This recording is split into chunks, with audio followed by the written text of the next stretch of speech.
Hey there, my name is Soundrak, and here's a quick Don't Starve Together update guide for the year of the Catcoon event. And before you dive in, be prepared to experience some cuteness overload because oh my gosh, these things are adorables! But here's everything you need to know to get the most out of the event. To get started, you'll want to craft a Catcoon shrine using 2 boards and 4 gold nuggets. You can put it anywhere, but you may want to place it somewhere that doesn't have anything else within about 8 tiles of it. I'll explain why in a minute. In order to activate the shrine, you must offer up a sacred feather. Okay, basically any feather. And if for any reason you want to swap the feather for a different one, just smack the shrine once with a hammer and it will pop on out. Once activated, you'll need to acquire some currency in the form of lucky gold nuggets, and the easiest way to get started is to visit your local deciduous forest and find some Catcoons. During the event, they'll be barfing up red pouches that can be opened for 1 lucky nugget each. If you don't have a lot of Catcoons in the area, you can get a single Catcoon to produce several pouches by feeding it the sort of stuff that cats like to normally barf up anyways. Grass, twigs, pine cones, you get the idea. But once you've got 1 or more nuggets, head back to your shrine for the next step, which is to hire the services of the Tycoon, a portmanteau of tiger and Catcoon. This little guy will be key to finding the real treasure of the event, little baby Kitcoons that are scattered throughout the world in 8 different biomes. Just follow the Tycoon and he'll lead the way to a Kitcoon, though bear in mind that he doesn't know how to navigate the terrain very well and might get stuck trying to cross a river. Using a lazy explorer to get across won't work, so you have to either use a boat to cross or go the long way around. Fortunately, if you run off, he will follow you and will thereafter pick up the scent when you otherwise stop moving. Eventually, you'll see a tiny tail swishing from behind an object, and the Tycoon will start moving back and forth from the location, pawing on the ground. To reveal the Kitcoon, you can either right-click to investigate the object, or use any eligible tool on it, and the Kitcoon will pop out and reward you with a large red pouch that contains 4 more nuggets. The Tycoon will then disappear, but the Kitcoon will now follow you to the ends of the earth until you either abandon it or tell it to stay home next to a Kitcoon Nursery, which you can purchase from the shrine for 1 nugget. Now, a few other tidbits about Kitcoons. These guys are immortal deities and will not be attacked by anything, nor will they take any damage from any source. However, they won't follow you into the caves, but they will be there waiting for you at the surface if you come back up using the same sinkhole. If you surface using a different sinkhole, the Kitcoon will be abandoned, but can be found wandering around where you left it. Similarly, if you die, the Kitcoon will become an orphan, but can be found somewhere near where you last saw it. You can return any Kitcoon to follower status simply by petting it. Oh, and if you want to see them all freak out, try setting their nursery on fire. Not that I would ever do something so monstrous, in the name of science. Now, you don't have to use the Tycoon to find all the Kitcoons, and there are a few places where you might not want to use him.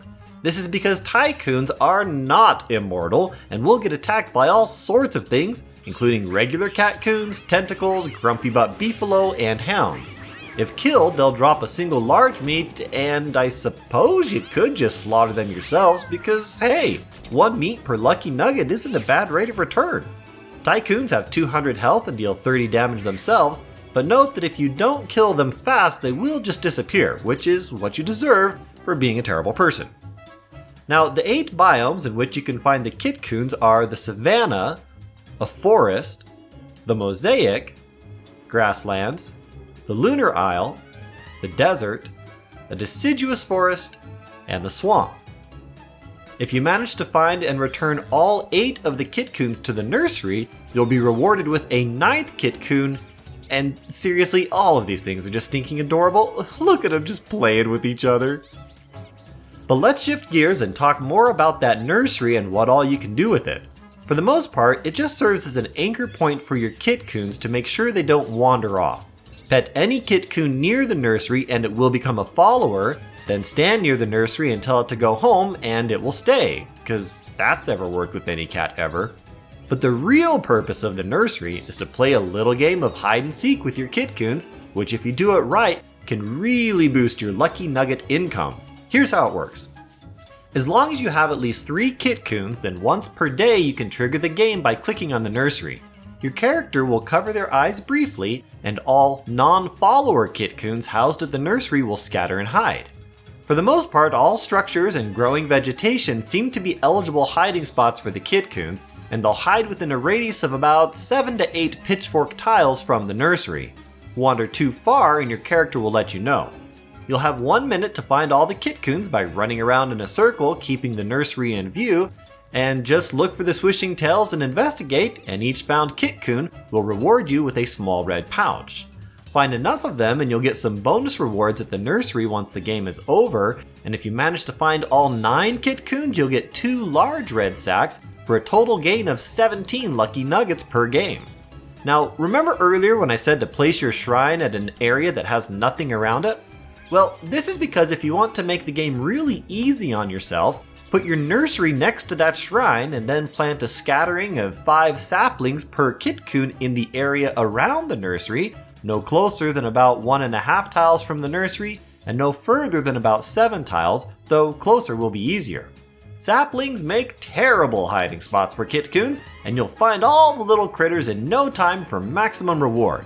If you're short on saplings, you can use all sorts of other stuff as well, but saplings really are the easiest.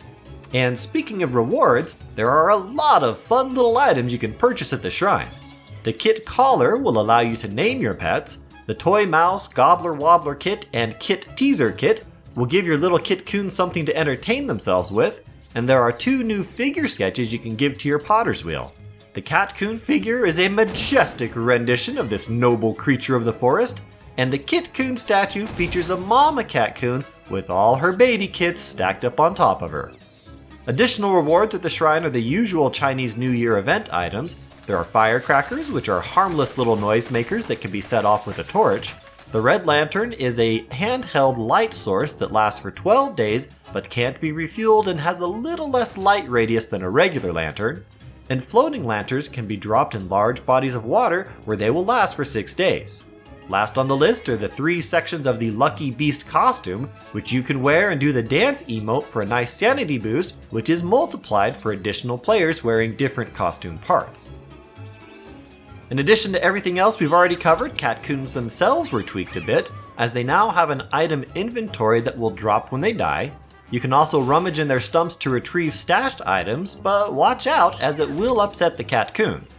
Stumps will also respawn over time if the stump is destroyed, such as when the Catcoon has lost all of its 9 lives. Klei also released a new skin set with the update, the Phantasmical Collection, which can be purchased as a set from the shop or woven individually for 13.50 spools each. My personal favorite is the Beastly Eyebrella, great if you've ever wanted to cosplay as the Eye of Sauron in DST.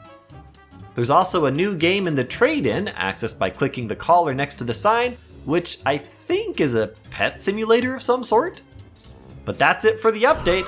I gotta say I had a lot of fun hunting down the various Kitcoons in my Time for Wanda livestream, and look forward to finding the rest of them and setting up a proper hide-and-seek arena. Let me know down in the comments which Kitcoon is your favorite, and I'll see you in the next one. Cheers!